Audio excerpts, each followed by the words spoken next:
ଆମେ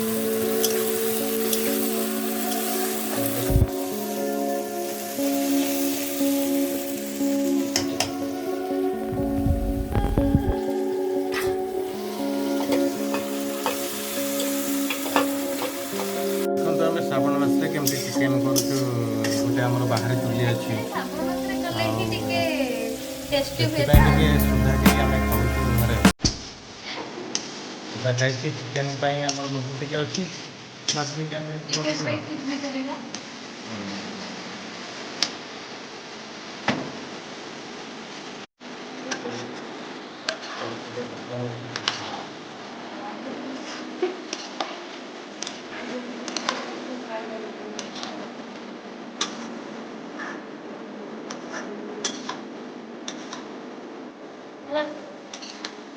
ଦେଖନ୍ତୁ ବାହାରେ କେମିତି ଖରା ଆଜି ବାହାରିଛି, 3-4 ଦିନ ପରେ ଖରା ଆଜି ଆସି ପଡ଼ିଛି।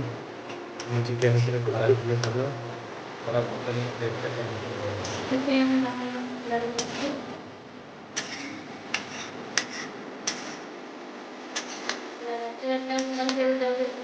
ଖାଇବା।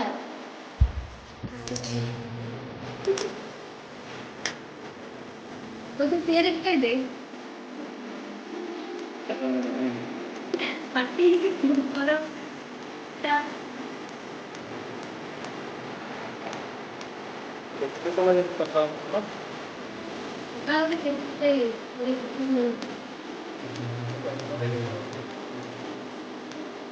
ଆମେ ତ ଚଏସ୍ ବଡ଼